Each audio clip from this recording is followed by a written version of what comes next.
Good morning to all of you.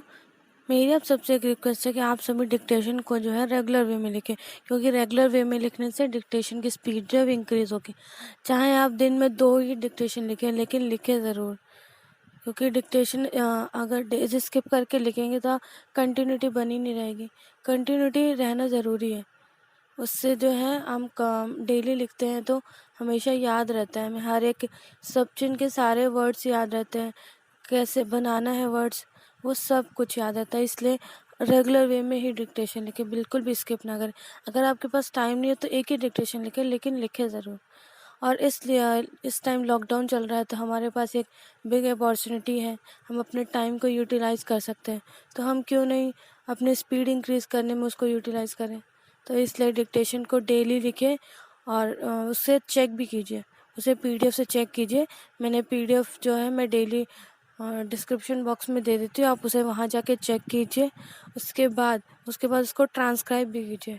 Transcribe करने से आपकी गलती पता चलेगी, और कंप्यूटर पे अलग होता है इफ़ेक्ट, और कॉपी पे जब हम पढ़ते हैं तो हम इतना ध्यान हमें पूरी गलती समझ में नहीं आती, लेकिन हम ट्रांसक्राइब करते हैं तो हमें एक गलती समझ में आती है। इसलिए उसे पहले डिक्टेशन लिखें, उसके बाद चेक करें, देन उसको ट्रांसक्राइब करें। नाउ अब डिक्टेशन स्टार्ट करते हैं। डिक्टेशन स्टार्ट होगी 5 सेकेंड बाद, जिसकी स्पीड रहेगी 80 वर्ड पर मिनट।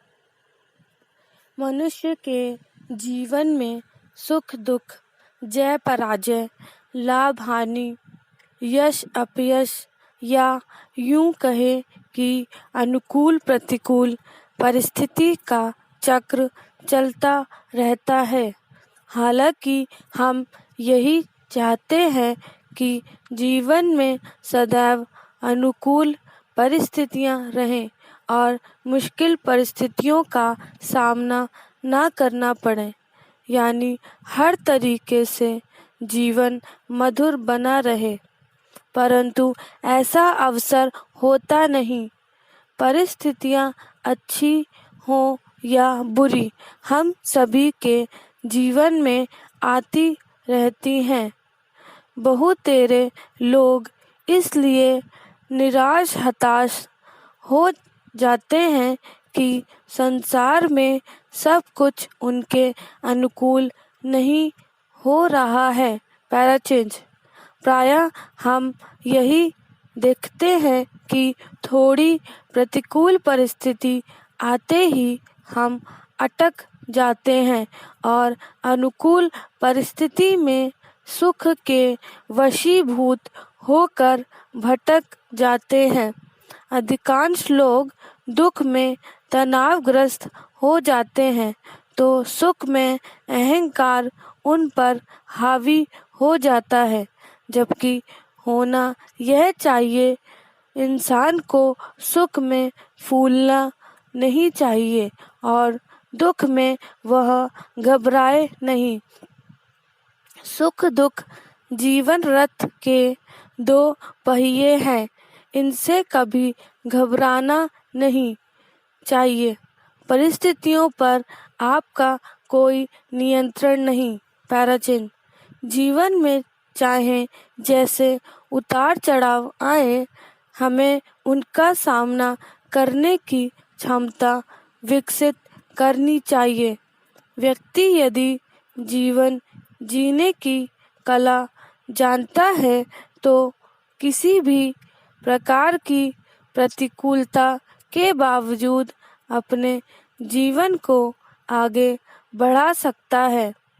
इसलिए जब जीवन में कठिनाइयाँ और मुश्किलें हो तो शिकायत की जगह अपने नज़रिए को व्यापक बना लेना चाहिए। जिसका नज़रिया बड़ा होता है उसके सामने कोई मुश्किल बड़ी नहीं होती है। व्यक्ति को हर प्रतिकूल परिस्थिति को एक चुनौती और अवसर की तरह लेकर सीखना चाहिए। जीवन में परिस्थितियों से हारे नहीं, बल्कि उनका डटकर मुकाबला करें, क्योंकि तेजस्वी सूर्य को भी अपने उदय काल में अंधेरे से लड़कर उसे भगाना होता है, उसके उपरांत ही वह प्रखर हो पाता है। महापुरुष वही कहलाते हैं जो जीवन में आने वाली परिस्थिति का मजबूती से सामना करते हुए प्रगति की ओर बढ़ते हैं। स्टॉप। नेक्स्ट स्टार्ट होगी 5 सेकेंड बाद, जिसकी स्पीड रहेगी 90 वर्ड पर मिनट।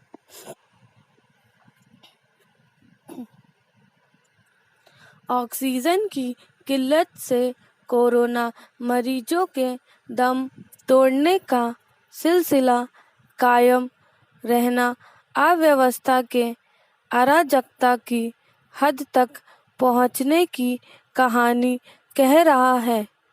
यह शर्मनाक है कि 10 से 12 दिन बीत जाने के बाद भी ऑक्सीजन की किल्लत खत्म होने का नाम नहीं ले रही है। गत दिवस कर्नाटक के एक अस्पताल में ऑक्सीजन के अभाव में 25 मरीजों ने दम तोड़ दिया। इसके पहले इसी तरह की घटनाएं देश के विभिन्न अस्पतालों में घट चुकी है, जिनमें तमाम कोरोना मरीजों की जानें गई हैं।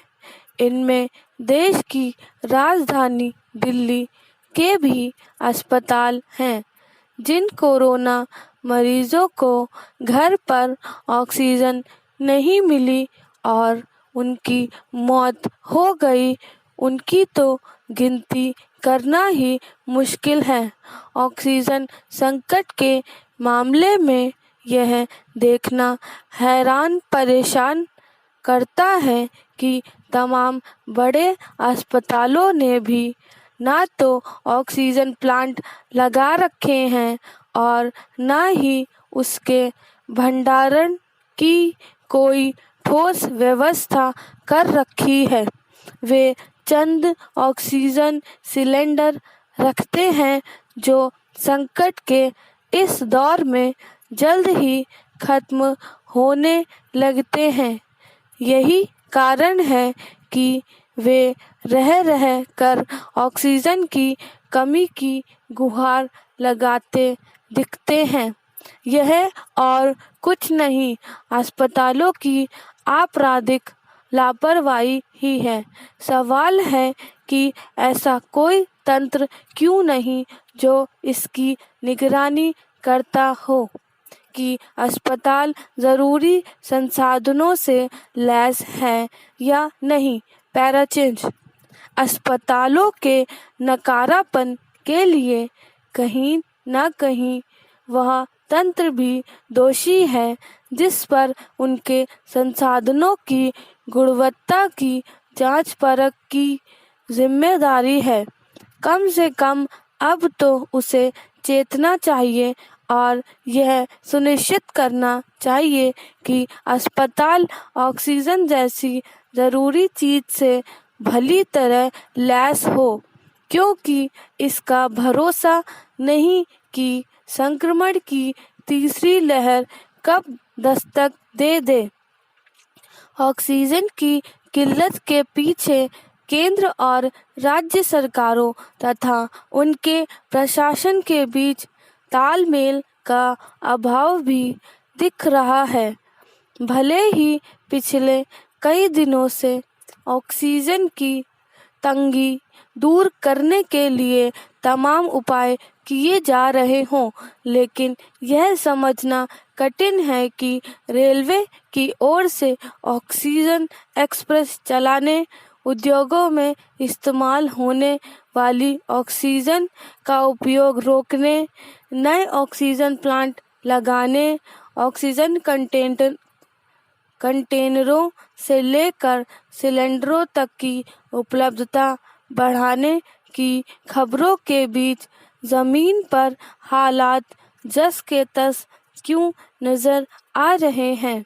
इसकी तो यही वजह नज़र आती है कि ऑक्सीजन की आपूर्ति और वितरण का कोई सुव्यवस्थित तंत्र नहीं विकसित किया जा सका है।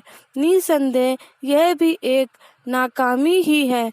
जब हजारों लोगों का जीवन संकट में हो तब किसी को खास तौर पर यह देखना चाहिए कि राहत बचाव का काम अनुरूप हो रहा है या नहीं। स्टॉप।